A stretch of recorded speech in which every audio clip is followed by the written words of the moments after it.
Bonjour à tous et bienvenue dans votre JT Immobilier quotidien. Tout de suite, le sommaire de ce lundi 3 octobre. Dans votre édition bilan du salon Bâtir écologique, pour en parler en duplex, Cédric Brou, organisateur du salon. Rendez-vous ensuite avec votre rubrique Immo VIP, puis toutes les infos de la planète Immo à ne pas manquer. Bienvenue dans votre journal.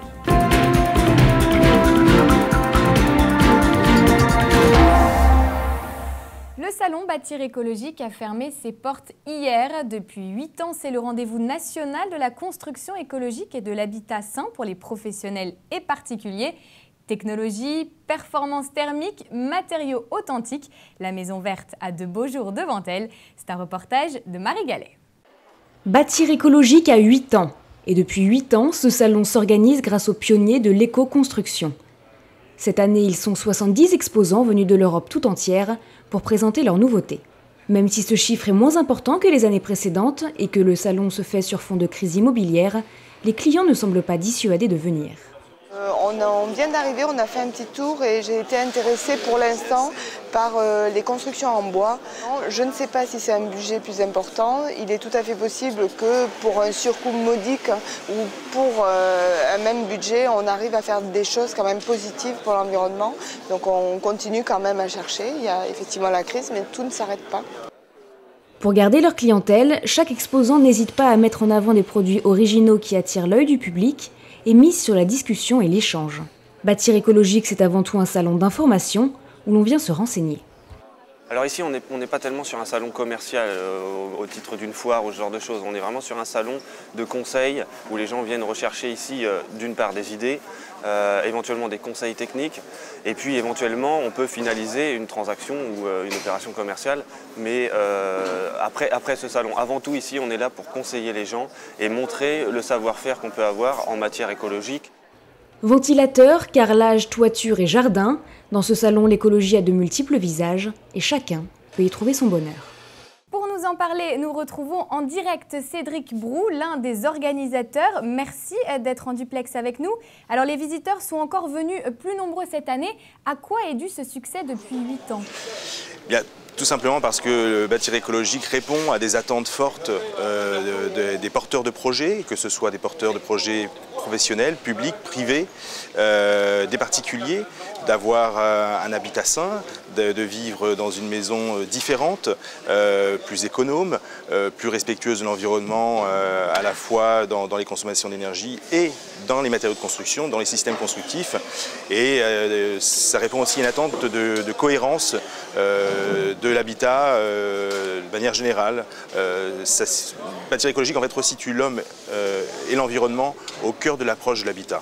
Est-ce qu'on peut dire finalement qu'en période de crise, la maison écologique, c'est une valeur refuge ? De là à dire que c'est une valeur refuge, non, je ne crois pas. Par contre, c'est un gage de qualité, ça me paraît très clair.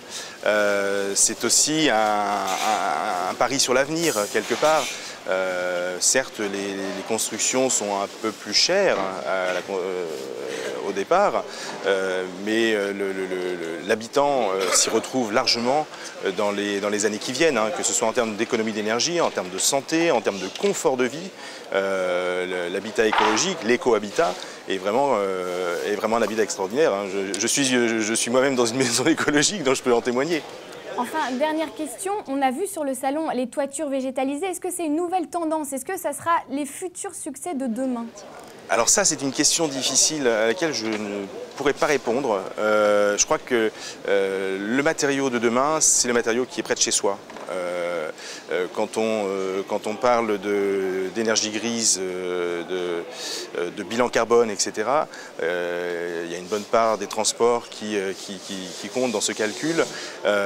Or, à notre porte, tous, nous avons des matériaux simples, de proximité, qui valorisent l'économie locale, et ça c'est important à l'heure d'une crise économique, dire qu'à nos portes, on peut créer des emplois avec l'écohabitat, avec des matériaux naturels, c'est pour moi, c'est ça le matériau de l'avenir en réalité.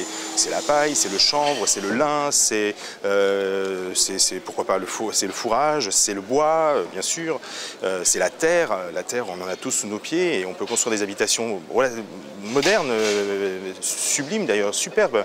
On en a quelques exemples ici avec ces matériaux. Merci Cédric Brou, je rappelle que vous étiez en duplex pour nous au salon Bâtir écologique.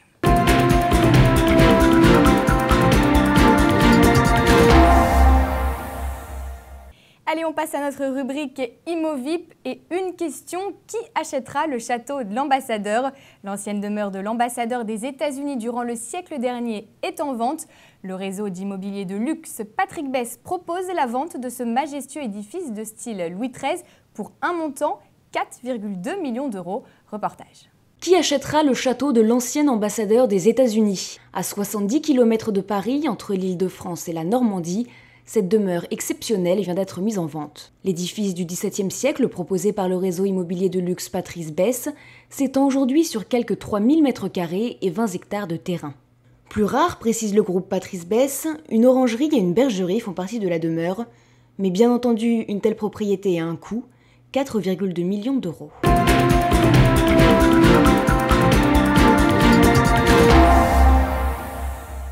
Et pour terminer, les 4 infos IMO à ne pas manquer, c'est dans notre Tout en images et c'est parti. Le Parlement grec a adopté mardi un amendement imposant en urgence une nouvelle taxe immobilière controversée pour combler les déficits publics et respecter les objectifs budgétaires du pays au cœur de la crise de la dette et de la zone euro. La France est devenue le pays préféré des Britanniques pour l'achat d'une résidence secondaire à l'étranger, détrônant ainsi l'Espagne. Selon une étude publiée lundi à Londres, l'Hexagone bénéficie d'une image de stabilité, mettant les prix de l'immobilier à l'abri d'un retournement brutal et profite de sa facilité d'accès. La Fondation Abbé Pierre a appelé les candidats à la présidentielle à une mobilisation générale pour le logement, priorité pour les Français, et à s'engager sur une plateforme de propositions. Les spécialistes de l'immobilier portugais n'entrevoient pas le bout du tunnel. Entre baisse de prix et repli d'activité, les professionnels portugais n'ont pas le moral, selon la dernière enquête du Royal Institution of Chartered Surveyors. Voilà, c'est la fin de votre journal. N'oubliez pas que sur TV Imo, en cliquant sur l'onglet Annonces, vous aurez accès à toutes les offres de vente et location de nos réseaux partenaires. Quant à nous, on se retrouve demain pour un nouveau journal.